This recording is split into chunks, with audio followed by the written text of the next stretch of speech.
Good evening, Long Beach, and welcome to the North Park Civic Association's first candidates forum for the Democratic primary on June 22nd, 2021.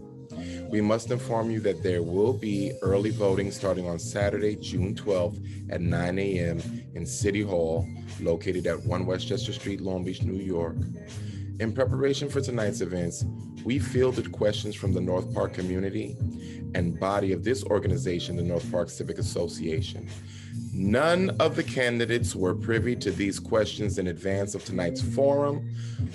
All of the candidates were given the format for tonight's forum. I want to thank the candidates, Tina Posterli, Kevin Heller, William Notholt, Leah Rosensweig Tozer, Paulette Waithe, Roy Lester, and John Bendo for their participation. We also would like to thank everyone who participated and all of you, the viewing public. If you wish or would like to know more information about events occurring with the North Park Civic Association, please check our Facebook page or email us at northparkciviclbny@gmail.com. We pray that you remain engaged and informed. Again, thank you and enjoy. All right, good evening, everyone. This is the June 8th, 2021 meeting of the North Park Civic Association. I'm the president, Ronnie Miles. It is a pleasure to have you here for this Democratic Primary Candidates Forum.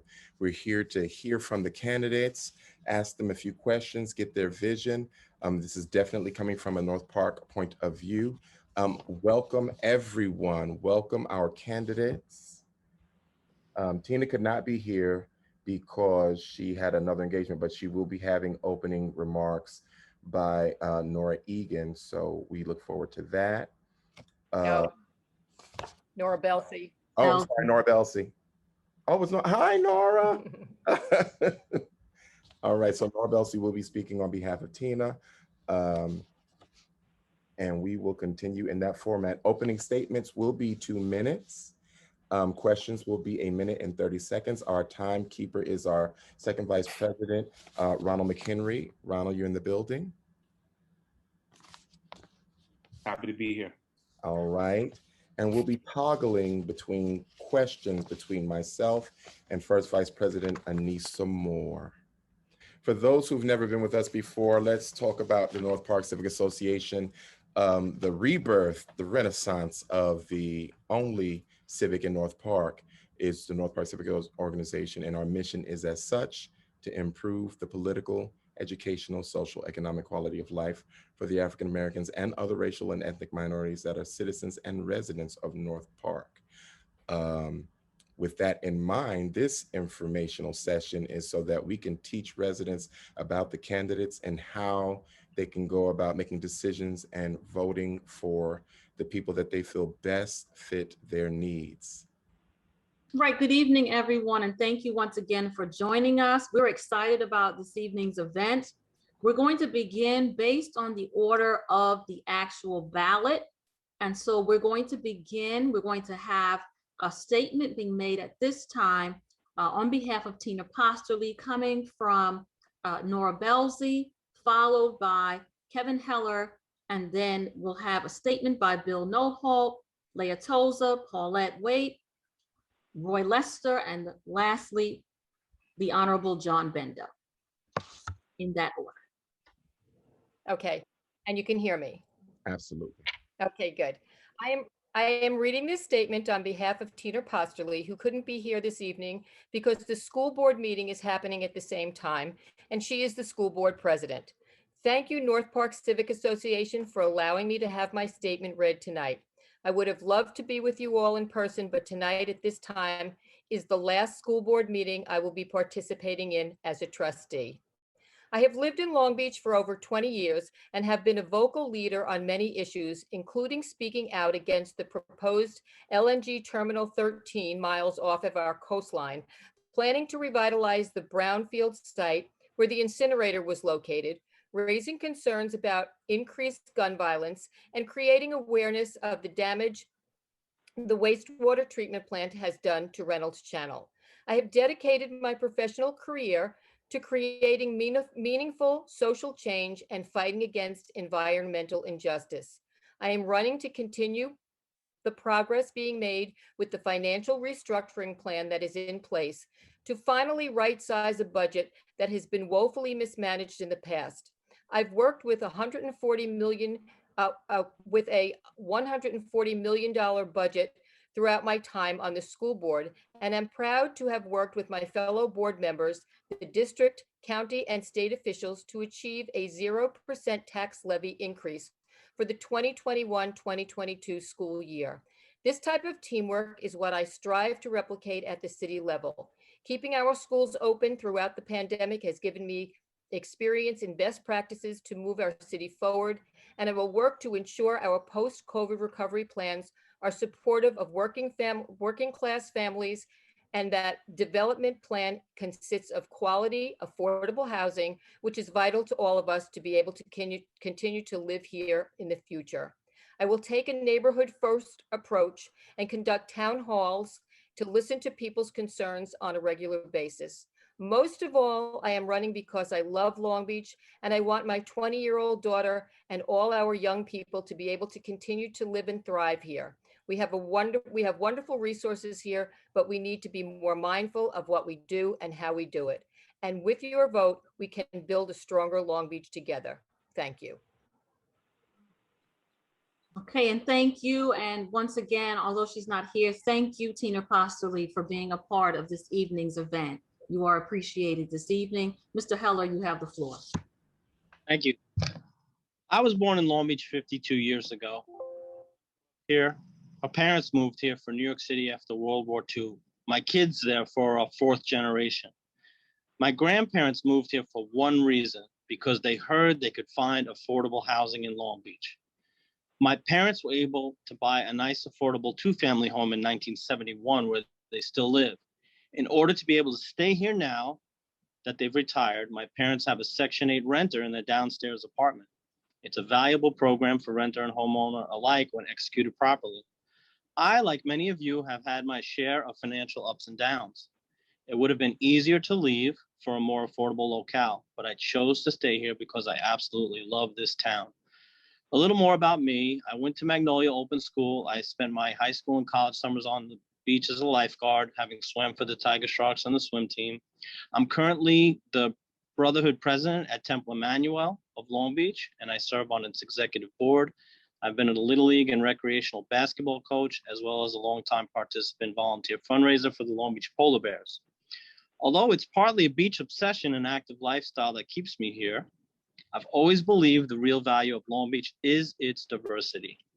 I decided to run for city council because I think we can do a better job of balancing all residents' needs. 10 seconds.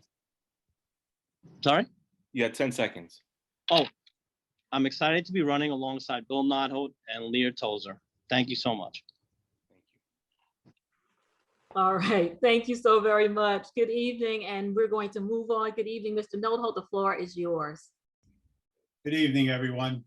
My name is Bill Notholt. I moved to Long Beach in 1972.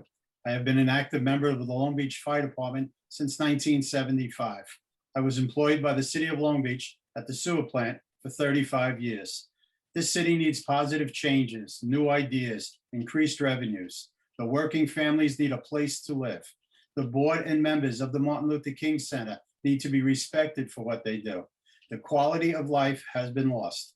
Let's re-examine the comprehensive plan that has been pushed aside. Let's preserve the character of the community. Let's continue with the infrastructure projects. Let's create beautification programs. This community needs to be heard and their concerns addressed. Let's do this together for the children and grandchildren of the community. Thank you, North Park Civic Association, for putting this together tonight. Thank you. Thank you so very much. Welcome, Leah. You have the floor.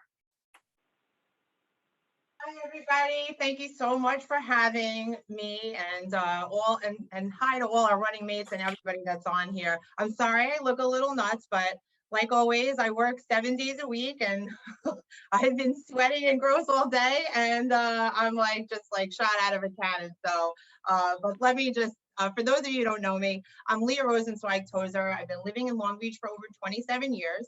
I have a 7-year-old Robert, a 10-year-old Shayna, who are in the school system here that go to Lido. I'm a past PTA president. I'm now going to be on the PTA for the middle school. So, you know, it's all about the kids for me and the environment. I'm also on the executive board of the Chamber of Commerce. And I started with Amanda Moore, the environmental arm of the Chamber of Commerce. It's a huge thing for me for the, you know, the environment. I attended and graduated from the Land Use Leadership Alliance training program that was provided by Pace University School of Law and Toro Law School, along with senior staff from the Department of Environmental Conservation, the Environmental Protection Agency, the U.S. Department of State, and the city's Department of Economic Development and Planning. You know, for me, everything that I fight for and work for is so that our kids can have a city that's going to be sustainable, resilient, and keep the character of the city what it is. The diversity is what brought me here and what made me fall in love with the city, and that has to be first and foremost. I just want to say 10 minutes. I'm going to give you 10 minutes.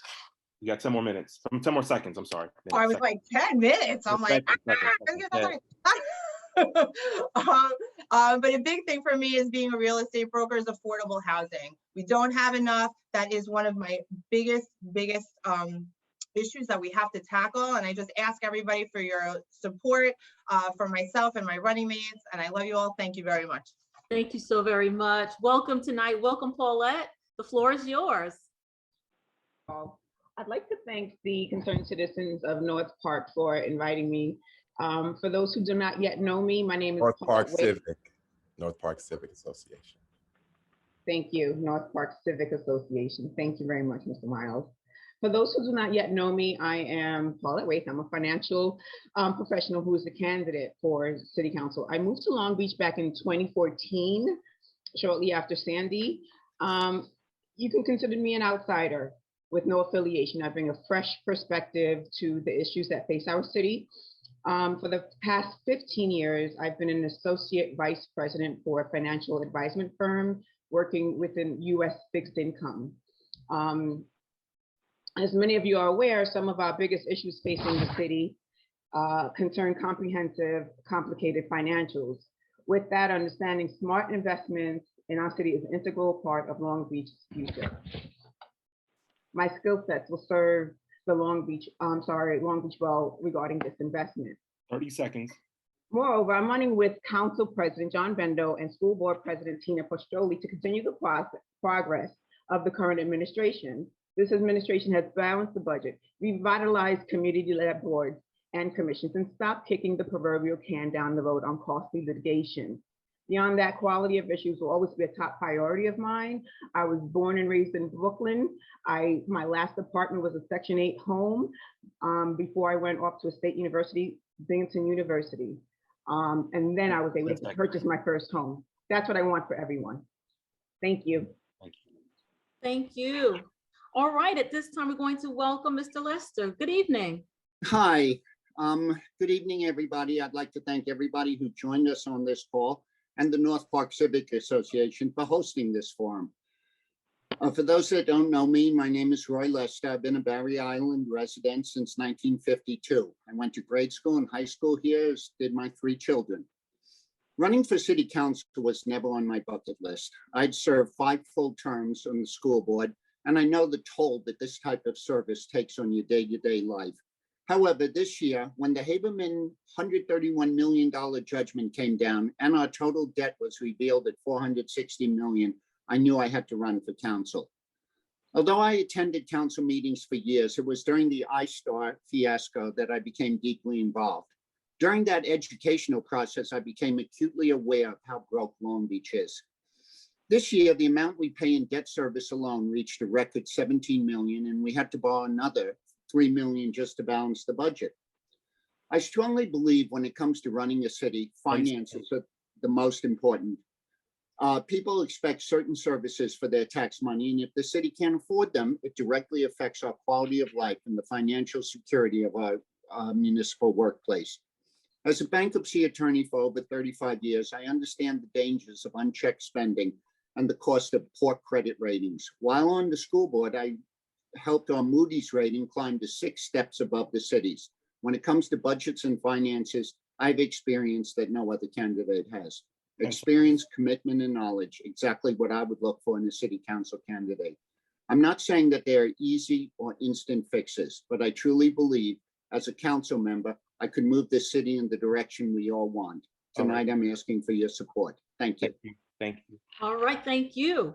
All right, good evening, John. You have the floor. Yeah, that helps if I unmute myself. Thanks, Anissa. Good evening, and thank you to the North Park Civic Association for hosting this. My name is John Bendo. I'm running for re-election to the City Council. I'm currently the City Council President. I am a nuclear engineer by profession, and I'm a veteran of the United States Navy. I've been very involved in the city for a lot of years. I was president of the West End Neighbor Civic Association. I started and still organize the very popular Movies on the Beach. I was on the Community Reconstruction Zone Committee after Sandy, where we allocated out $25 million for flood protection and other projects. A lot of the flood protection projects going on in the city now that are starting are because of that work that I did. Previous administrations in the city had created an underclass of workers, working them nearly full-time, but treating them as part-time with no benefits. Some worked this way for many years. And I just think it's important to point out our administration's made great strides to clean up this long existing inequality. You know, we gave these workers full-time positions with benefits, immediately raising their standard of living. We hired a non-political city manager, the first woman and the first African-American to hold the position. 10 seconds. We promoted the first African-American and woman police officers to the position of sergeant and hired the first ever woman paid firefighter. Plenty of examples. I hope we get into them during the meeting, and let's get going because I think I'm out of time. If you said 10 seconds. Thank you. Thank you. Thank you all. All right, we're going to get into it. The first question, and we'll begin with you, Mr. Heller. The first question is, North Park contains a brownfield area, which is now designated as an opportunity zone. However, our residents have lived and suffered with various health challenges because of the toxic environment. If elected, how will you work to repair this injustice? How can the North Park residents benefit from the opportunity zone? And I'll repeat that because it's a long one for all. So North Park contains a brownfield area, which is now designated as an opportunity zone. However, our residents have lived and suffered with various health challenges because of the toxic environment. If elected, how will you work to repair this justice? And secondly, how can the North Park residents benefit from the opportunity zone? Right, so it's important when we're talking about opportunity zones that we work with city development and planners that can identify investors that are coming in. And I work in the investment field, and there's a lot of interest in opportunity zone investment. And if we can attract those type of investors, that what they can do is they can flip real estate that they sell into the opportunity zone investment. So we get them to come in and clean up those brownfields, develop affordable and workforce housing, and that also benefits the investor. So we have to educate that attracting these type of investment opportunities is not just good for the residents, but also good for the investor, and promote those type of programs within Long Beach. And but to do that, we also need to tackle the broader issue, which is rezoning. We have to make sure that we're rezoning for not just the brownfield. Okay, thank you. He has 30 seconds. Okay. Oh, I'm sorry. All right, I'm sorry, Mr. Heller, do you wish to use your 30 seconds? You still have 30 Yes, I think the existing infrastructure is there. I think the planning is there. I think we have the staff already called community development within the city of Long Beach who should be able to tackle these things. And I think the city council should fully support exploiting those types of programs. Okay, Mr. Notholt. Thank you. My one question is, why has it taken so long to address this brownfield area? One of the problems I have is there is not enough affordable or low-income housing. With our developers, we may be able to put some affordable housing back there. There's talk about 1 or 2 business properties that the owners, some people from the community can own. It's a perfect area. The environmental issue, it must be addressed. It must be cleaned up. It should have been started.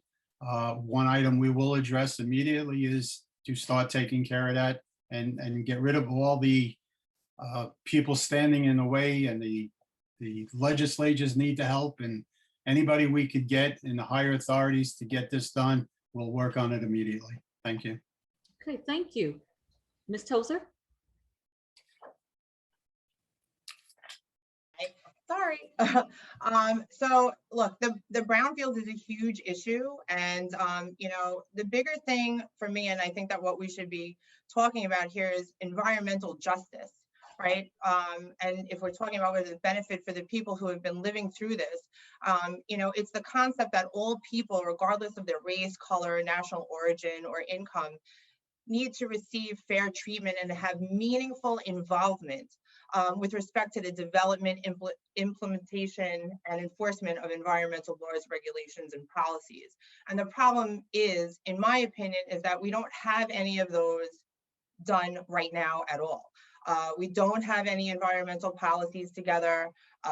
You know, the comprehensive plan, where I know that there are some issues that were in it, but on its face just really sat now for the past 5 years and has, you know, no one has done really anything with it. So, and having, you know, an opportunity zone and having, you know, a partnership coming in, the people who live in the area should absolutely have 100% involvement in what that's going to look like and how that's going to be and how we're going to deal with, you know, the medical issues of the children and families that live in the area that have been dealing with. Okay, thank you. All right, let's hear from Ms. Waithe. Hi, all. As I mentioned during the League of Women Voters debate, we need to call this what it is: environmental justice. Brownfields being put there, in particular in our neighborhood, it's just bottom line environmental justice. How I'd like to possibly move forward is having that area, brownfields, which was a former incinerator field, considered something known as a Superfund status. It's an area where you can have polluted locations that require long-term responses to clean up hazardous materials.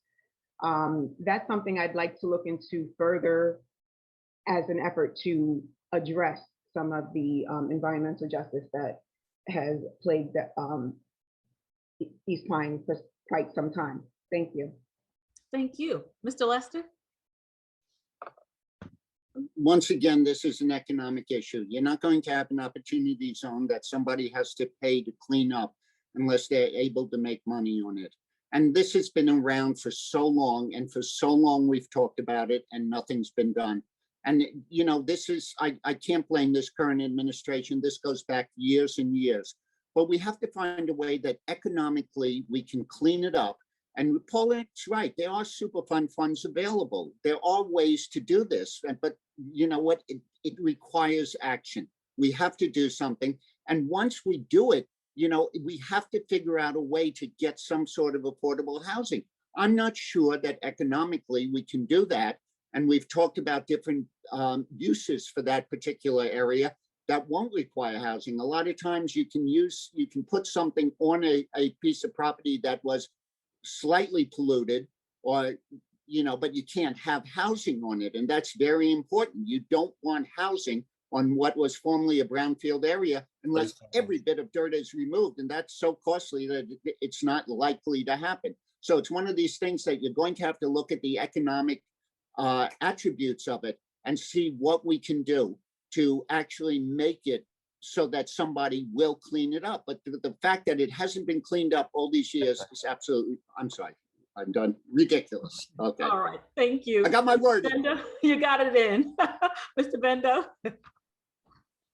Sorry, once again, I was talking and I was muted. So, so one thing people first of all need to understand is that some of that property we're talking about back there is not all owned by the city. Some of it is owned by Williams Pipeline. They have a gas line going through it, and some is owned by National Grid. The former incinerator site, to my knowledge, is actually currently on the Superfund site list for cleanup, but the way the government works, we don't know when that's going to happen. Now, I will say what we have tried to do in the past, some of it, this was before I was on the city council, formed a group and tried to bring in a master developer to work on that bayfront area and develop it with affordable housing and do some cleanup. Unfortunately, the city balked at the idea. Probably a political decision they made because there was a lot of real estate interests on the city council at the time. But we have made some efforts, and but the thing is you have to look at it holistically as a whole. And it comes back to one of Leah's favorite topics and mine, the comprehensive plan. You know, we need a comprehensive plan that looks at everything as a whole, and then what we can do back there that is both good for the residents and good for the cleanup of that area. And one other thing worth noting, we keep throwing the word 10 seconds. Okay, and we'll get to it maybe in a different question, the rest. Okay, thank you, thank you. I have a different question for you all tonight. Good evening. If you could change one thing in the zoning code, what would it be and why? Also, what are your remedies for affordability in Long Beach? How will you address the ongoing gentrification in the North Park area? Not exclusively, but in North Park, definitely. Ronnie, could you just do that one more time, please? Got it. If you could change one thing in our zoning code, what would it be and why? What are your remedies for affordability in Long Beach? How will you address the ongoing gentrification in the North Park area? We're going to start with Mr. Notholt. Unmute. Thank you. The zoning code needs to be changed for just for that exactly low income and affordable housing. The overlay permitted the conversion of one-family homes into two-family homes, provided that one of the units was affordable. It was noticed for publication. 17 months ago, it was pushed aside. It's just another project the city council has pushed aside to continue their disregard for caring about the entire community. We need to bring this overlay project back to the table, discuss the needs, and come up with a new plan. For gentrification, it cannot be allowed. We cannot displace lifelong families through higher rents and higher property taxes. We must continue to look for the affordable and low-income housing. The gentrification has to stop from day one. People coming in, buying up houses, we have to find a way of making sure that part of the second story or however it's done, 30 seconds. Everybody's got to be included, including the developers, on how this is done. Thank you. Thank you so much, Mr. Notholt. Ms. Tozer, you're up next. I love this topic. Okay, so the first thing is what would have to get changed right away is the zoning is everything. We need to have commercial mixed use in the central business district and anything that is around the train, buses, anything where people don't necessarily have to have cars, where we can have apartments that are over businesses. And when we talk about affordable housing, you know, the federal numbers are 30% of what you're making should be going for housing. And here we should make that number and change that a little bit, because we don't have to follow what federally is out there, which is something that people seem to miss. You know, they'll say 30%, 25%, but that's something that we have to specifically take care of. But, you know, when we talk about gentrification, look, if we're not changing our zoning, and we're not changing our building codes, which, by the way, have not been changed in over 30 years, then everything that we want to happen will not happen. So what's happening now? People are buying up everything. They're flipping it. They're putting obnoxious rents out there. I have people nonstop that can't afford anything that are calling me like crying. They have to leave this area. This is a tremendous, tremendous issue that's happening, and it's going to continue to happen unless we make these unbelievable changes. I know, I'm sorry. I could talk about this for like 3 hours, so. I Thank you apologize. so much, Ms. Tozer. Sorry. Ms. Waithe, you're up next. Hi all. So first and foremost, I think zoning must reflect Long Beach's greatness, which is its economic diversity. It's part of why I came here. Also, when it comes to the comprehensive plan, it must also reflect and include mechanisms to combat gentrification. It's rampant. And for that matter, anyone who supports ISTAR cannot really say that they oppose gentrification. I don't want to see anyone lose their homes. I don't want to see the doing away with middle class and low class and only have an upper class in Long Beach. That's not who we are. That's not what we are. Thank you. Thank you so much, Ms. Waithe. Mr. Lester, you're up next.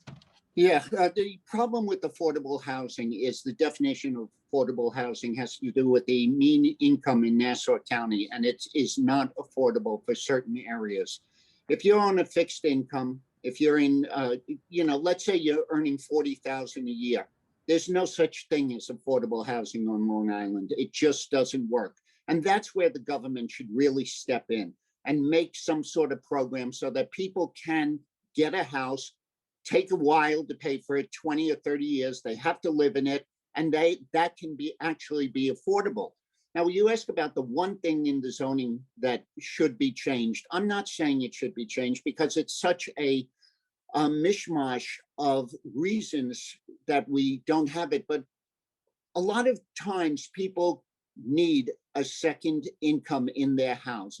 I know my mother, when she retired, had a 5-bedroom house that she lived in alone. It would have been nice if she could have had, I'm sorry, 30? Yep. Okay. It would have been nice if she could have had somebody renting, but the zoning didn't allow it. But on the other hand, as soon as you open things up to 2 families and mother-daughters and stuff like that, you're going to increase the density. And the last thing Long Beach needs is the density. Listen, to be honest, if I had the answers for affordable housing, I wouldn't be sitting here. I'd be filthy rich. But that's what I'd like to try. Thank you so much. Mr. Bendo, you're up next. Okay, this one I'm agreeing entirely with Leah on. We really need to change the zoning to allow commercial mixed use, transit-oriented housing. That is a big something we should be really taking advantage of. That's the way many other communities are going. People want walkable downtowns that are close to transportation to get them to work. The other thing is, this is what I started to answer on the last one, affordability. We're throwing the word affordability out, but the simple fact is we have to redefine that. Right now, affordable in Nassau County by government definition is almost $3,000 a month. If you're living on $50,000 a year or $60,000, that's not affordable. That's a huge percentage of your income. And after taxes, you can't afford that. So we have to redefine affordable, but there's a progress. And I'm going to go back to something Leah's passionate about, me a little bit too, the comprehensive plan. We have to get a comprehensive plan in place that then in turn allows us to go and update the zoning codes so we can start addressing all the stuff. And one thing we could look at is down in Rockaways, Auburn by the Sea did an interesting model where when somebody bought a unit, they bought 2 units. They were required to live in one, and then they had to rent the other one out to help pay their mortgage to make it affordable. That's a good model we could consider looking at here, especially in North Park, to help people with home ownership. Thank you. Thank you so much. And Mr. Heller, you have the floor. Well, at the risk of sounding repetitive to everyone else, yes, it's 100% about zoning. I think we can and we should rezone to expand affordable low-income and workforce housing throughout Long Beach. But we have to act instead of speak. Okay, as my running mate Bill Notholt pointed out, there was a plan put forth to the City Council in January 2020. I believe it was called the North Park Overlay Plan that was endorsed by Nassau County Planning Commission, and it was tabled and never brought back. Okay, so we talk about it, but we don't act on it. So that's the first thing. The second thing is we have to engage the community. The City Council, it's a part-time job. They don't have all the answers. There are very smart people in the North Park who have been working on this issue for many years. There's no reason why we shouldn't enlist their help. They're willing to do it. They're willing to volunteer. So involve them. Okay. I disagree with Mr. Lester. I think the brownfields and opportunity investing, we can attract outside capital. 30 seconds. Investor capital, okay? There are advantages to investors investing in opportunity zones is that they don't have to pay capital gains tax. So there's huge inflow of capital to be invested in this area, okay? And lastly, I think something that nobody else mentioned, we have to educate the homeowners throughout Long Beach, not just in the North Park, but including the North Park, on the benefits of accepting Section 8 renters in their households. Thank you. Thank you so much, Ms. Moore. You have the floor. Okay, all right, I have the next question. We're going to begin with you, Ms. Tozer. How do you plan to involve the North Park community, if possible, in the decision-making process in our city? How do you plan to involve the North Park residents, if possible, in the decision-making process in our city? Well, that's easy. You just have to literally reach out and say, we need your help and we need your input, and actually listen. So, I'll go back to, when we were doing, all the CAC committee planning and doing like the listening, tour, basically like what everybody had to say and all the input. The problem that happens with that is like, everybody's like, oh, feel good, we're talking about it and we have a lot of people in the room. But then when the decision-making part ends up happening, like all of that kind of just goes to the wayside. And I saw that firsthand. And I think that that's that's just a bigger issue. You don't want to placate people. You want people to be completely and utterly involved in the process. So I will say it right now that this 100% would be something that I am going to do if elected, is to have everybody part of that process. If you're not doing that, then you're just not doing the right thing. And I don't want to just listen. I want to be able to actually have action, not inaction. And that is it's something that has to happen. Right. But why? All right, thank you. Let's hear from Ms. Waithe. Best thing to do is be in contact with the community and have open dialogue. This is what I do. This is what I've done. Born and raised in Brooklyn. I found myself on a college tour, went to that college, and went ahead and figured out how to do that for everyone else coming up behind me. This is how I build. This is what I do. So I'm used to doing the grassroots, talking to those that haven't had the information before. So I'm not at all afraid of that. I'm ready to roll my sleeves up and have an open discussion and see how we can see a future forward for all of us. All of us. Let's stay inclusive, people. Thank you. Thank you. Mr. Lester? I really believe that if you want participation, you have to make it easy for people. One of the things that I liked about the Zoom is people could stay in their homes and participate in the city council meetings. And I think it was a mistake when we went back to live that we eliminated the Zoom. You have to get people involved, and you can't be asking them to come out in the middle, at nighttime in the rain and stuff like that if you want them involved. Let them participate electronically. It worked. It worked for a year and a half. More companies are doing it, and it really gets people involved. I mean, look at this thing we have right now. We look at all the people that are on it. Zoom is the way of the future.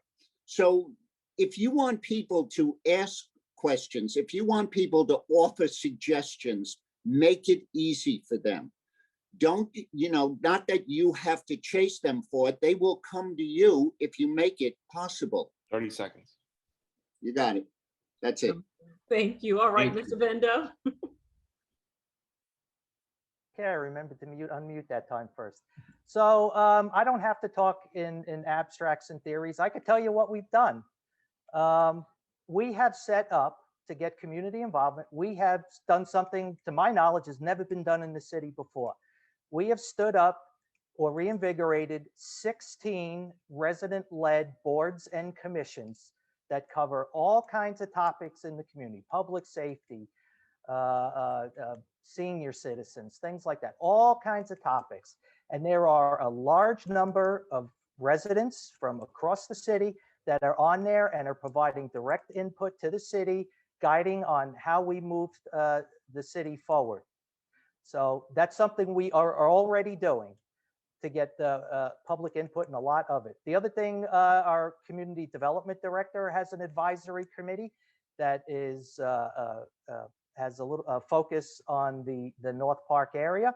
And she also gets a lot of input about the needs in that area, which again, then provides us the information we need to be able to match the services with what the community's wants and desires are.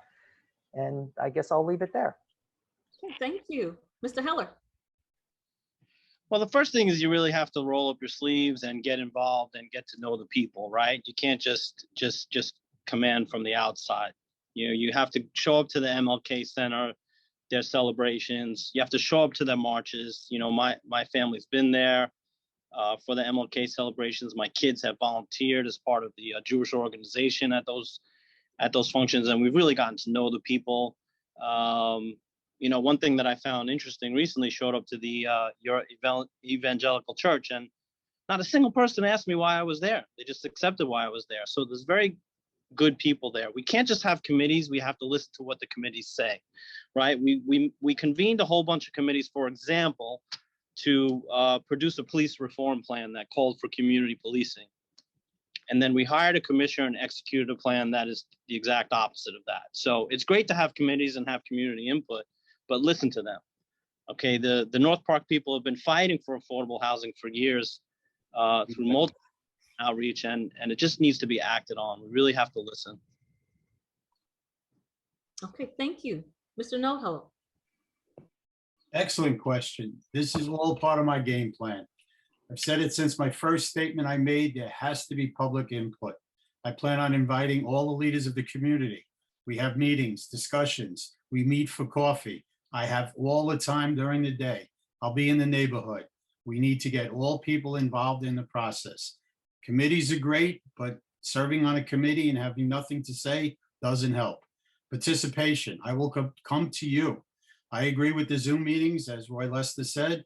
We set up meetings for those who can't get out but want to be part of the process. It works for me. Thank you. Thank you. Mr. Miles. Okay, so the next question will be, what is your overview of the comprehensive plan as it exists now and its impact on the North Park community? Again, what is your overview of the comprehensive plan as it exists now and its impact on the North Park community? Ms. Waithe, you are first at this question. Anyone who has supported the ISTAR and the former comprehensive plan cannot say that they are against gentrification. That's where I stand. The former plan did not go far enough, even as far as to amend or to combat gentrification. So that's my stance on the comprehensive plan. It needs to be more inclusive. Thank you. We thank you so much for that. Mr. Lester, you're up next. All you have to do is go on the city's website to the comprehensive plan, the current comprehensive plan, and look at it. And look at the map. It's the opening page, and you're going to see a bunch of 7-story buildings lining the bayfront, right behind North Park. It was a joke. It was, you know, I couldn't believe anybody supported it. Hey, there were some good things in the comprehensive plan, no question about it. There was some nice, I mean, it was done well. They involved the community, but it was basically for the developers. And it really bothered a lot of people because they looked at that and they looked at jamming in buildings into this town just so people could make money. It was so wrong, and it's still up there. And that's what bothers me. I know they're working really hard now on a new comprehensive plan. We haven't seen it yet, but I know they're working hard on it. But if you look at that map, it's disgusting. Thank you, Roy. You're welcome. We now have Mr. Bendo. Okay, so Leah and I were both on the Citizens Advisory Committee for the comprehensive plan. First of all, the comprehensive plan that Roy's referring to right now, that's not an approved comprehensive plan. That was a draft. The actual last approved comprehensive plan is 20-something years old. It's way out of date. But the problem with the comprehensive plan, the draft that's online now, is they did all these great public input sessions. But the problem is, I think a lot of the input went in one ear and out the other. And that was part of the problem. It was not done well. I did not support the end result plan. To Roy's point, there was a bunch of 7-story buildings along the bayfront. On the ocean front, on the foundation block, they had this, which is a property the city doesn't even own. They had this ridiculous park-like artificial field they wanted to build with a 3-level parking garage underneath it. But the city doesn't even own that lot. 30 seconds. So it was this strange wish list for, to Roy's point a little bit, for developers. I don't think it really represented the interests of the community. And I'm glad that the Planning Commission is going back to the drawing board and doing this again. And hopefully they're going to do it right this time with public input. And then there will be a series of public input sessions to reevaluate the plan and tweak it. And I think I just heard my time's up, so I'll stop. Thank you, Mr. Bendo. Mr. Heller, you're up next.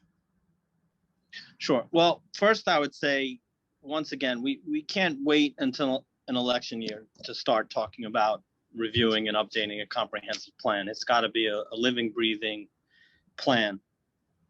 My overview of a good comprehensive plan would include smart, sustainable development, using a combination of available grants and investor capital to find new sources of revenue besides taxes that could help alleviate the tax burden of all of the residents.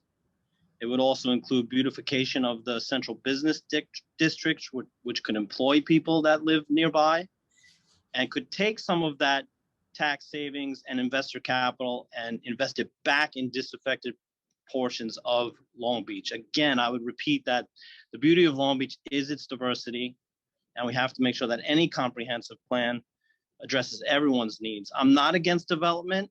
I'm not against having people who make good money who want to have ocean view houses or apartments coming here. I think but we have to find a proper balance through comprehensive plan and zoning laws. Thank you. Thank you so much, Mr. Heller. Billy Notholt, you have the floor. Thank you. You're on mute. What happened? Okay, I'm good now. Okay, we'll restart you there. I do not agree on the full package of the comprehensive plan. There are many items in it I do not approve of. Today, it is outdated. We need new ideas to be implemented. We can bring a new plan back to the table and discuss all the options, but the zoning laws change is a must. Prioritize the needs and put the plan in motion. Preserve the character of the community while enhancing the quality of life. Thank you. Thank you so much. And last but not least, Ms. Tozer. Hi. Oh my God, a lot of people are talking about a lot of things and my head is about to explode. So, so first of all, it is a draft. And if you don't have a comprehensive plan that's on the books, not over 30 years old, you can't do anything about any kind of zoning or change anything, full stop. And the problem is that, yeah, you look at all these crazy pictures and things that, you know, some of the architects put together, and that's all that it is. That is not what that plan was about. There's over 100 pages of it. So if we want to talk about the first thing that you look at as a draft, then yeah, then everyone's going to go crazy. But, you know, when you're talking about changing the zoning, you can't even do it until we have a comprehensive plan on the books. Now, again, this was done years ago. And the problem is that everything that we're all discussing, this is inaction. This is things that are not happening. So we can't take care of gentrification, which has been happening. Okay, I'm sorry that I get a little nuts about this, but you know, 30 seconds. 10 seconds. 30. the bigger problem is that, you know, we're a low-lying coastal area. And if we're not dealing with the environment and we get hit with a hurricane, a category 2, then we will not have sewer, we will not have water, we will have nothing. And then everything we're talking about is completely out the window. So, sorry. Crazy. All right. Thank you so much. Ms. Moore, you have the floor. All right, thank you. The next question will begin with you, Mr. Lester. North Park has many community and religious leaders. Most elected officials tend to focus on the leaders rather than the individuals that make up the community. How will you cultivate a relationship with the residents? Provide any examples of your leadership and/or partnership with the North Park community. Eventually, I was going to do that, you know that. Again, I'm going back to the Zoom and I'm going back to the internet. The social media is such a powerful tool, and it doesn't necessarily, if you're communicating with the leaders, it doesn't necessarily go to the people. But the easier you make social communication, the easier you make the internet for people to communicate with the leaders, the better off it's going to be. The more ideas you're going to get, the more interest people are going to have in what you're proposing. Now, I know when I was on the school board, we really tried to get the North Park community involved, and we were quite successful. And if you look at that time, we had a lot to do with the Martin Luther King Center, and the Martin Luther King Center at that time was quite a thriving place. And we constantly put people out there from the schools. We did every type of program we could. When I was with 30 seconds. I'm sorry.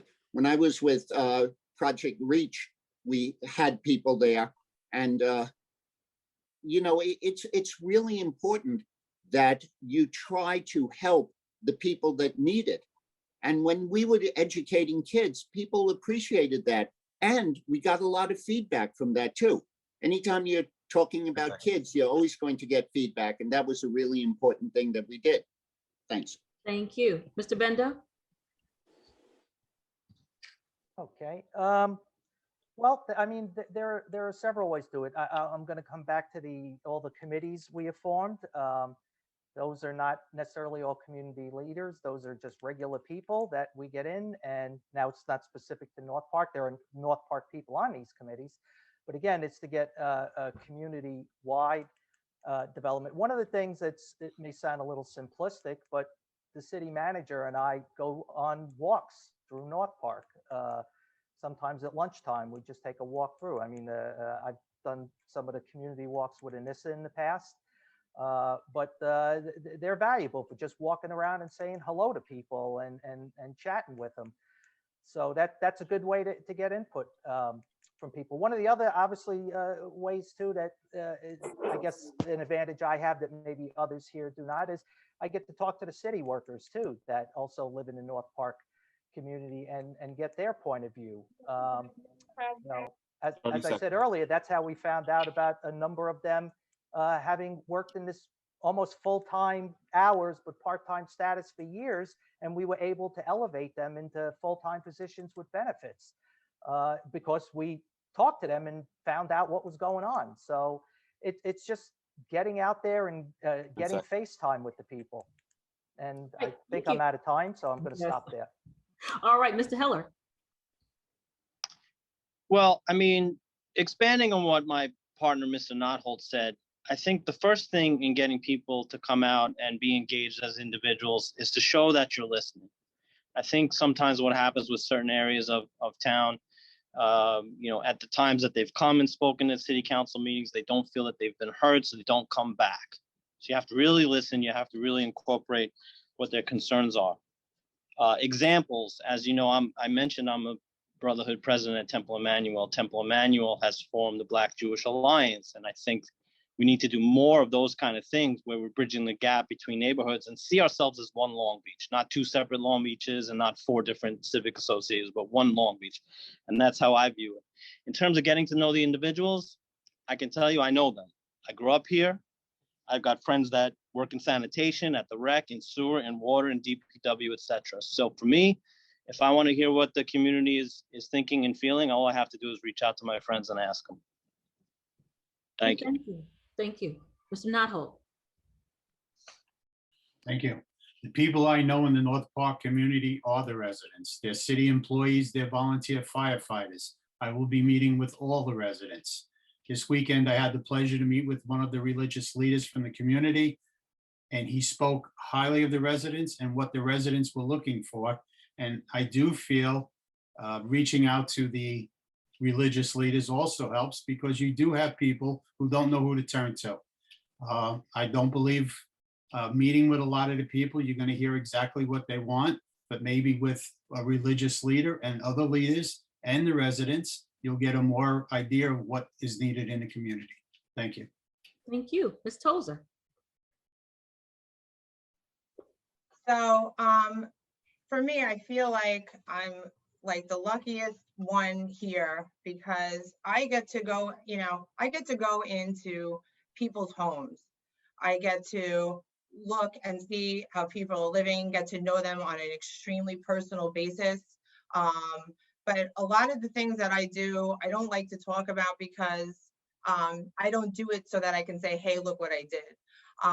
But buying books for families, food for people, delivering food, and educating people who own houses and apartments to take Section 8 is a huge thing for me. I showed a 2-family house not too long ago. And when I walked into the downstairs apartment, there were 3 children sleeping on the floor in like a makeshift 1.5 bedroom. With I get very emotional about this stuff. Like with a sewer pipe open, and this is how people are living. And just going to community leaders, you're never going to hear this, you're never going to see this. You have to be involved, you have to go in and know the pain and what's going on for people. And it's not just in North Park, like we have this all over the place. So, you have to really get in and be with people in their homes. Thank you. Ms. Waithe. Hi, all. I too have taken some time to sit down with a religious instructor here in Long Beach, and I understand the perspective of where they're coming from. We need better outreach. We need, I think everything comes back to economic development, which is where I think we all agree on. Bottom line, I don't think anyone on this panel identifies with Channel Park as I do. Born and raised in Brooklyn, Bushwick, Bed-Stuy in the 90s, which has since been gentrified itself. It's just, it does my heart in, does my mind in. I don't want to see that happen to Long Beach. I want to see the best for Long Beach. And if it takes something like what I've done in the past, it's a proven record of reaching out to the community, teaching them how to do what I did in order to get myself from a Section 8 apartment to a homeowner. That's what I'll do, because that's what I've done. That's what I know how to do. That's what I've trained others to do. And that's what I intend on doing. Thank you. Thank you. Mr. Miles? Thank you so much. The next question is, do you support civilian complaint review boards? Why or why not? If elected, how will you work to help the police and the community engage positively with one another? That question again is, do you support civilian complaint review boards? Why or why not? If elected, how will you work to help the police and the community engage with one another positively? First up is Mr. Bendo. Okay, so do I support civilian complaint review boards? Yes, if they are needed, absolutely. In fact, what we're, I'll just, most people may not know this yet because it's brand new. We're actually rolling out right now some software that once anybody has an interaction with the police, they're actually going to get a survey. And they will be asked to rate their interaction with the officer, pros, cons, and things like that. And we are now starting to collect that data. That is something that has never happened before. because, and now it'll allow us to determine, do we need things like a civilian complaint review? But of course, you're going to hear the PBA will tell you, no, we don't. They clearly got their own point of view on this matter, and I'm sure there's people on the other end of the interaction who have a very different point of view on the matter. But you know, we're not sitting idly by. We're starting to collect data, and we'll take the necessary steps as far as how to work with police.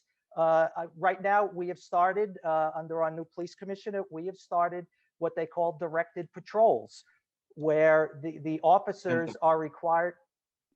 Am I out or? 10 seconds. Oh, okay. Well, the officers are required to basically get out of their vehicles and go interact with the community. It is no longer an option. It is a requirement of their job. And time. Thank you. Thank you so much. Mr. Heller, you're up next. Yeah, if you don't mind, I would take 10 seconds to say that I think, generally speaking, our Long Beach police officers do a fantastic job. I think they work really hard. I do think they care about the community. That being said, they're not without flaws, and I 100% support a civilian complaint review board. But I think I've brought up a theme here a few times. You know, we can't just have a civilian complaint review board. We actually have to listen to it. If you look across the country, there have been many complaints about the civilian complaint review boards because they're just there on paper. Okay, we actually have to have one, and we have to have a forum to listen to the complaints and act upon them when they come up. Okay, so that's very important. I think I brought up examples about things being said and not being done. So I'm 100% for them, but if we're going to have one, we have to make sure it has meaningful input. Okay. I think the police reform plan itself addresses that. And I think we can't just have a police reform plan, but we have to make sure that plan isn't just a plan on paper, but it's a plan in action. 30 seconds. Bye. I just said I didn't need the 30 seconds. That's my simple answer. Thank you. Thank you. Thank you so much, Mr. Heller. Mr. Notholt. On the Civilian Complaint Review Board, yes, I believe it is needed.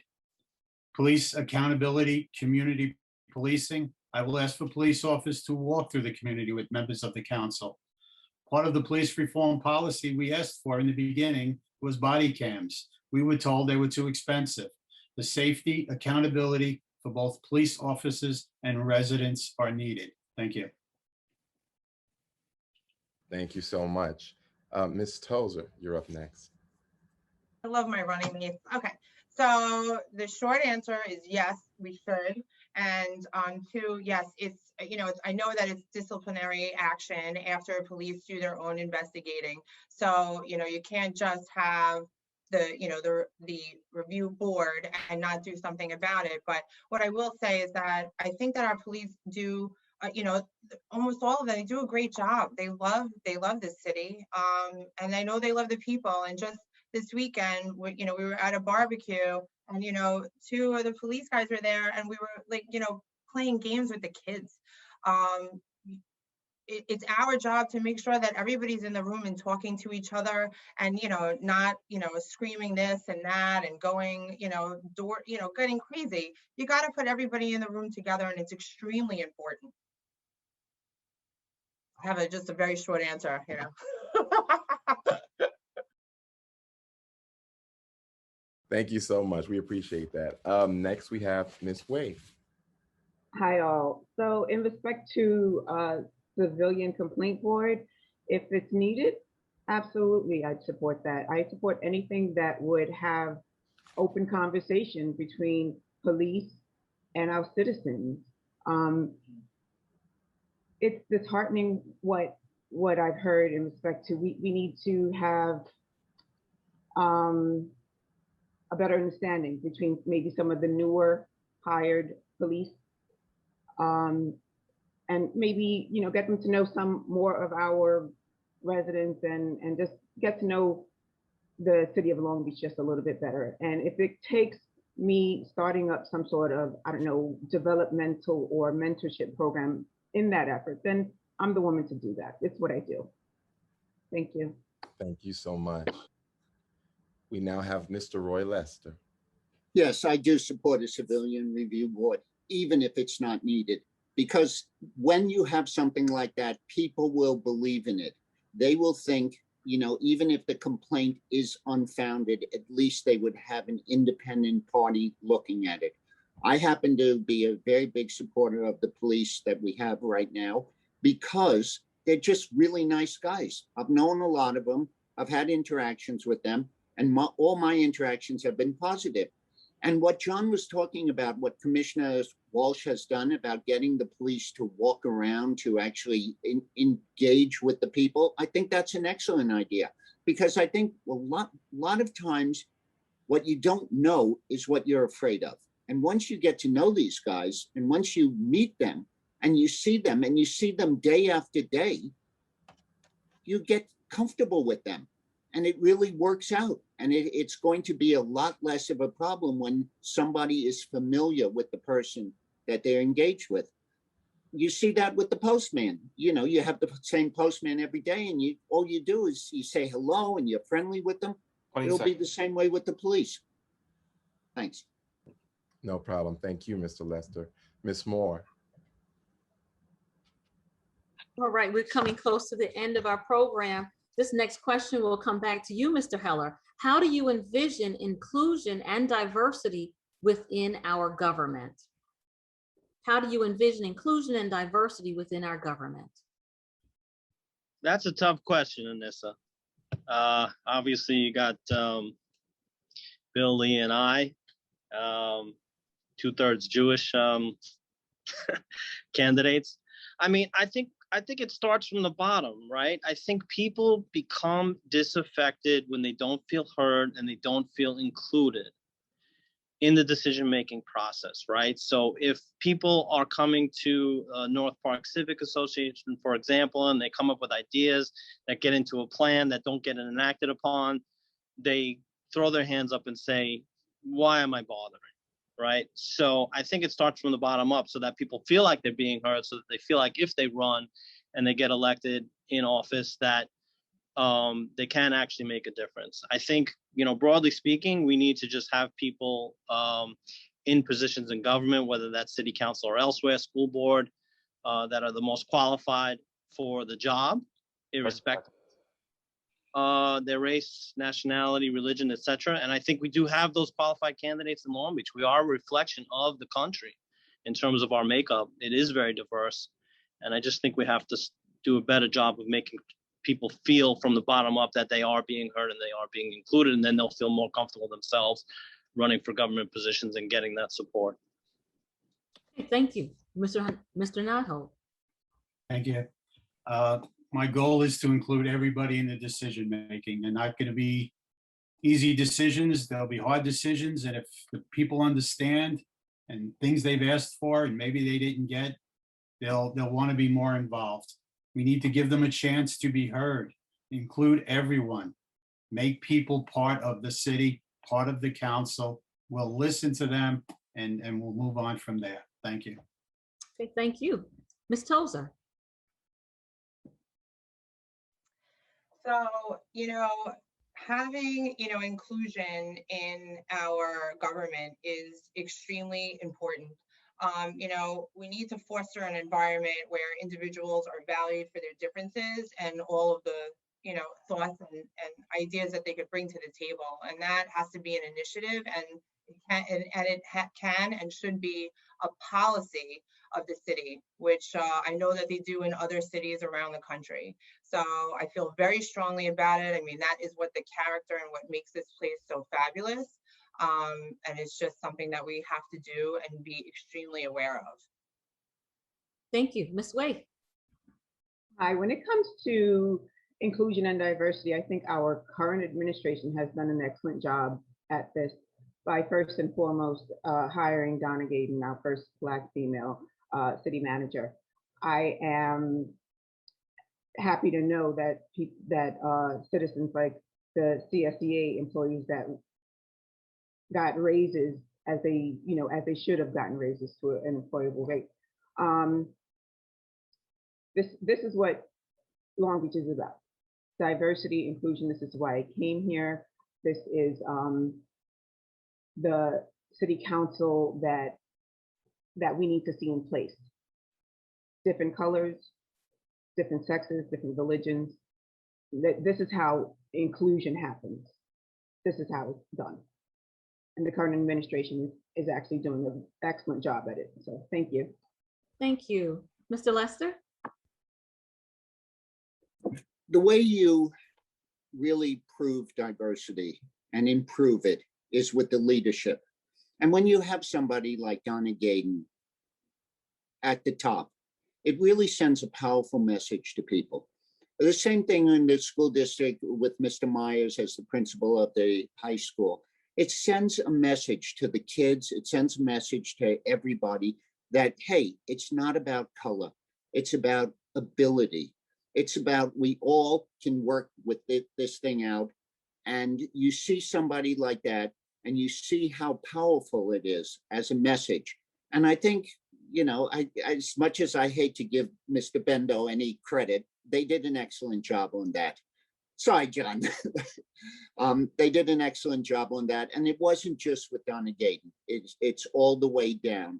And they've been very careful that they made sure the message got out. This is Long Beach. This is about diversity. And this is what we should look like as a town. And this is how we should behave. And it's working. It's working as far as I'm concerned. I know back in the schools, it was absolutely amazing how the kids got along. There wasn't any, you know, it wasn't about color. It wasn't about sex or anything like that. The kids all got along, and the adults should learn from that. Thank you. Thank you. Mr. Bendo? Okay, so again, I guess I'm a little bit of advantage because I can talk about what we are actually doing. I don't have to talk in theories. You know, as far as inclusion, you know, it wasn't that long ago in Long Beach city government where if you brought that word up in City Hall, somebody would have to go look it up in a dictionary, quite frankly. You know, we're changing that. As people keep pointing out, we brought in, it was me who went out and found her, the first African-American and female city manager this city has ever had in its history. We're also putting women and people of color in other leadership positions in the city that never had them before. We just promoted the first ever African-American and female to sergeant in the police department. We just hired the first ever female paid firefighter. We hired a director of community development, again, to serve specifically the North Park community.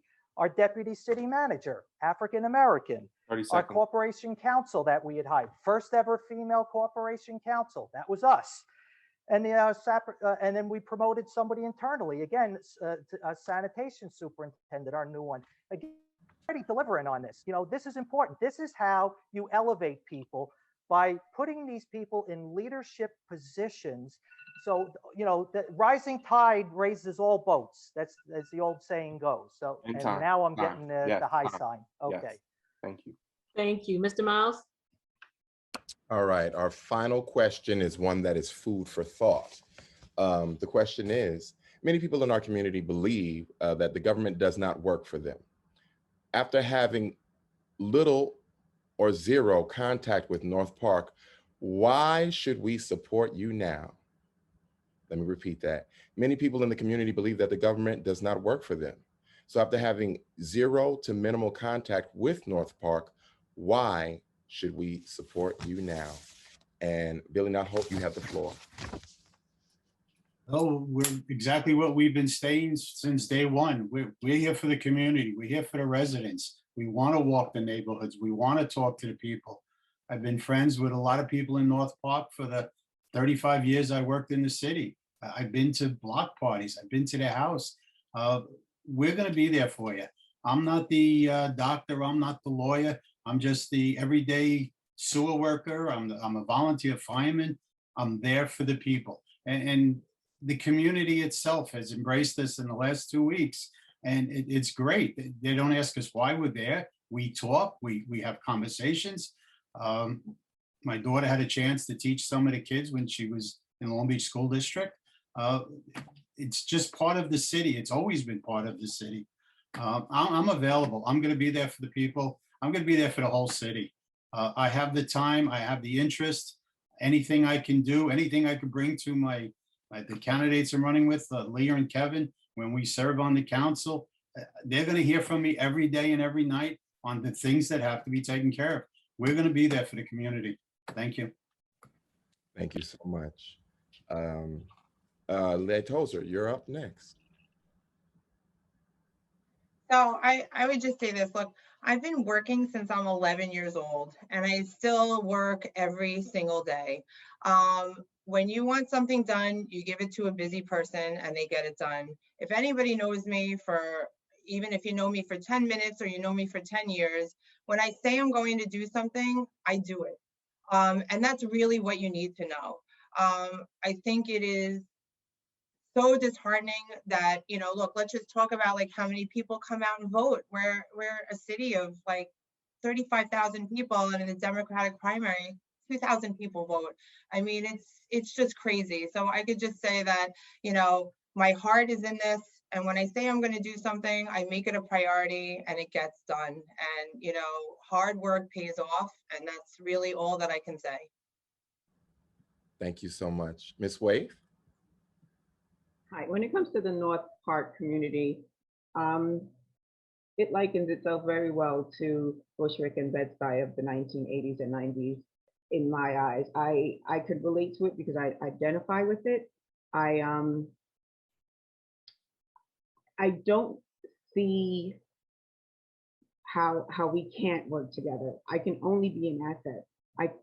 With my resourcefulness and with my experience and background and how I've built these blocks, this is how we move forward. This is how we connect. Citizens of Channel Park, I implore you, just please know that my background is everything like what we are seeing, and I am deathly afraid of what's happening or what could potentially happen with our future. Thank you. Thank you so much. Mr. Lester? All right. Those of you that know me know that my message is mostly financial. Let's be honest, we're all in this together. North Park, West End, East End. If we don't have the money in the city, we don't have sewers. If we don't have the money, we're not going to have garbage. We're not going to have police. We're not going to have all of the things we need. And yes, my message is mostly financial, and I'm looking how to benefit the entire city. Yes, I would like to benefit North Park. Yes, I think North Park has some unique problems, and I'll address those in my closing. But we have to start looking at how we're going to get out of the mess we're in right now. And that's very important. And that's important for everybody. I don't care where you live. Our infrastructure is the same for everybody. Our roads is the same for everybody. The protection against flooding is the same for everybody. And we need money to do that. We can't keep being broke. We can't keep borrowing. And you know what? The taxes affect everybody. North Park, West End, etc. Those are the important things. That's what I'm looking for. I'm looking to protect the entire city. And North Park is part of the entire city, is part of the city, and needs the protection too. And North Park especially needs some protection when it comes to the flooding. And all of that has to be addressed. And it can't be addressed without money. And it can't be addressed if we're broke. And it can't be addressed if somebody comes in and starts taking over the town because we can't afford it anymore. Those are the things that are important right now. I'm sorry. Thank you, Mr. Lester. Thank you. All right. Mr. You need Bendo. a sign. You have the floor, Mr. Bendo. All right. I'm going to flip the question on its end a little bit because I think there are times, especially I'm going to say in the last 18 months, because remember, our administration's only been in for 18 months, and most of that's been COVID. But there are times when government does actually work for the people. I think our public housing is a good example of that. I mean, it is giving people a place to live when they might not be able to otherwise due to struggling. Now, is it perfect? No, but I'm just saying there are times when government does help in the right way. It's not always perfect and it's not always pretty. But again, I'm going to go back to, I think, how we have helped. you know, talk to all these workers in the city that they were working for years in an almost full-time status, but being treated as part-time workers and given no benefits. We took those people and we elevated them into union full-time positions with benefits. We directly raised 30 their seconds. standard of living, something previous administrations would never did. We found out there were a bunch of workers in the city making less than minimum wage. We elevated their salaries. Government is helping in instances like that. Our city manager has weekly listening sessions where you can go in, and I'm getting the high sign again, so I'll stop. Yeah. Thank you. Thank you so much. Mr. Heller. Yeah, I guess the first thing I would say to the resident that asked that question, I completely understand your perspective. I too often feel like the government is not listening. So the question is well-founded. I think, you know, the question was having had little or no contact with North Park. I think in my case, it's not true. I grew up here. I love the North Park. I've been there. I've been in people's homes. I've been in the park. I've been in the MLK. So I feel connected to the North Park. Every neighborhood has its own, every neighborhood in Long Beach has its own character, and I love the character of North Park. I think people need to know that there's great people in North Park. Whatever misconception that they might have, put it away.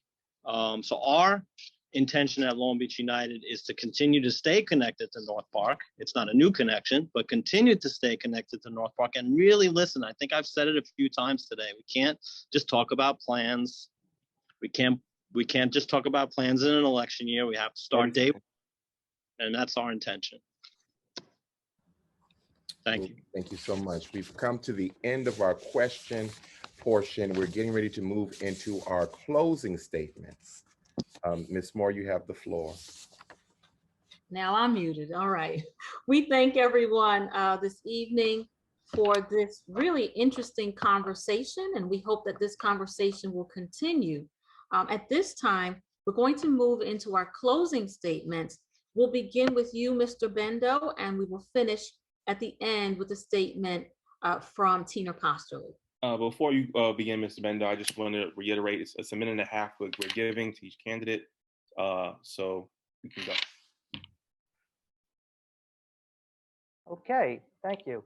So again, I'd like to thank the North Park Civic Association for affording us this opportunity. So, you know, a year and a half ago, our administration took over and we set about to change the way the city operates. We were devastated by a world pandemic and had to pivot our legislative work to protect the health and safety of every resident in the city. Quite frankly, I'm proud of the team we put in place and what we've accomplished in that short amount of time. We are making the tough decisions that others would not to get this city back on a sound financial path. But there's more work to do. We didn't get into the situation overnight, and we won't get out of it overnight. As I said before, we have elevated city workers that were long ignored by previous administrations. And if you think I'm just speaking in platitudes and don't want to take my word for it, go talk to Claudie Dover, Terrence Moon, Stephen Jones, Jaking Welker, and Tyshawn Deloach, just to name a few. They'll tell you. So look, Long Beach had a reputation, quite frankly, of corruption. We're still and were all over the papers with the corruption down. 20 seconds. We are fixing that. In 18 months, we have taken huge strides to fix these problems. So it's up to you as the voters to decide if you want to keep that momentum going. If you do, I'm asking for your support in the Democratic primary on June 22nd. Thank you. Thank you. Mr. Lester. Over the last few months, I've spoken to a lot of residents about my concerns about the city and their concerns. Everyone I speak to loves Long Beach. Everyone I speak to loves living here. But the problem is they're all worried about being priced out of this town. For you people in North Park, that's even worse. You know, you're looking at people chomping at the bit to get your houses. It's almost a bidding war out there. And, you know, I hate to give Leah the credit, but affordable housing is such an important issue. And to be honest, the solution is not simple. It is not simple at all. It requires some sort of federal help, because if you want people to follow the American dream, they want to own their house. But how do you own a house if you're earning $40,000 a year? You might have the best credit in the world, but nobody's going to give you a mortgage. And that's something that has to be considered. You have to make it so that the government will help you with the down payment. And there are a lot of programs out there that will do that. I mean, even 3% sometimes can be too much for somebody. You also have to make it so that there's some sort of subsidy so that the house that might be $300,000 can get some sort of subsidy requiring that the person lived there for those many years. Like John pointed out, in Auburn and Far Rockaway, they have a program like that. Freeport had a program like that. There's no reason. How much? Time is out. Okay. Did a great job. You didn't give me a sign. Thank you, Mr. Lester. At this time, we'll hear from Ms. Waithe. Hi, thank you to the North Park Civic Association for hosting this forum. Many of the aforementioned ideas are great ideas, but that is all they will be if we cannot get our finances in order. No government, agency, or company will deal with Long Beach until we get our house in order. That's what this administration is doing. If you want to keep this progress going, please vote for Posterli, Waithe, and Bendo on June 22nd. Early voting begins Saturday at City Hall. Thank you. Thank you. Ms. Tozer. Thank you guys for hosting this. This is really awesome, and I love being able to get my ideas out. My running mates and I are, I know people are saying like all these crazy things, and obviously there's some crazy people in town, but we're a grassroots, the three of us. That's why you don't see our ads in the Herald every week and all kinds of crazy stuff out there, because we're just running, just running and trying to make a difference. The thing is that everybody that's running is a good person. Everybody's got, good thoughts in their heart, and everybody's trying to do good. But, the big thing is this: you have to fight like hell. You can't be there for 4 years or have people like me come up with ideas to make revenue for the city and do nothing with it. It's about priorities. And when you're making that vote, early voting starts on June 12th, you have to think about, I need a voting block to make these things happen now. What are our priorities? And, yes, money, finances, environment, affordable, all of these things have to be at the forefront of everything that you're fighting for. So I ask everyone for your support. Please vote 234. Thank you so much, and I really appreciate it. Thank you, Mr. Notholt. This is the question I have. How do we get the community to join Kevin, Leah, and myself and move this city forward? You have heard it numerous times what they will do for you. Ask yourselves, what has anybody done for us? Give us a chance to work with you. We will restore community outreach. Open communication during the campaigning, after the campaigning, and after the primary vote has been counted. We may not have all the answers to the hard questions today, but we will find the answers. They may not be the answers you were hoping for, but sometimes a compromise worked out amongst all parties can be the answer. For Kevin, Leah, and myself, we thank you for all the time you have afforded us, and with your support, your ideas, your concerns, progress can be achieved. Thank you, Ronnie and Anissa. You guys are doing a great job with the North Park Civic Association. Everyone, have a great evening. Thank you. Thank you. Mr. Heller. Yeah, first I would like to start by actually agreeing with Mr. Bendo on something he said at the last forum, which we had at the League of Women Voters, which is that this job isn't easy. Anyone that steps up to serve the public deserves credit. So I do thank everyone else for participating in the forum tonight and the other forums that we had. It's a difficult thing because when we're trying to take the job that someone has or the job that someone else wants, it's very difficult to not have that appear to be personal. But the fact is that we came together, the three of us, Bill, Leah, and I, because we were frustrated. Okay, we're frustrated that the city's finances have continued to deteriorate and the solution is always to tax the good people of Long Beach. Mr. Bendo has said my administration has been here for 17 months. Well, he's been there for 3.5 years. 3.5 years, we've seen a tax increase of about 20% to the residents. We haven't seen a comprehensive plan passed that will advance smart development. I'm sorry? You got 30 seconds. 30 seconds. That haven't advanced that. And I think you know that the city hasn't really engaged the North Park community and hasn't listened to their ideas and hasn't really advanced any plans and in fact shelved plans for affordable housing development in the city. I think Bill, Leah, and I together are the team that can make that happen for you. Thank you. Okay, thank you. And now we're going to pay attention to a reading of a closing statement coming from Tina Posterli. Thank you so very much, Nora Belsley, for taking the time out to represent Tina this evening. We really appreciate you. I don't have another statement from Tina, but I'm sure she would just want to say thank you to the North Park Civic Association for allowing a statement to be made tonight. And thank you all. It was a great night. Great seeing you this evening. We'll pass this back to our president, Mr. Ronnie Miles.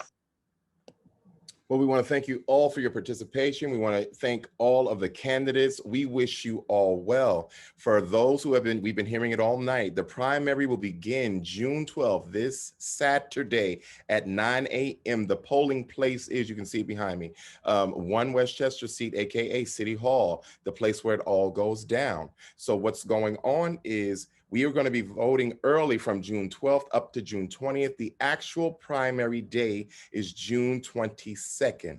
Okay, keep all dates in mind, keep all information in mind, make the best choice you can based on the information we've received from League of Women, that we've received from their websites, that we're receiving from our candidates, and we wish you all well. Thank you so much for a very successful evening. We appreciate you all. Have a blessed night.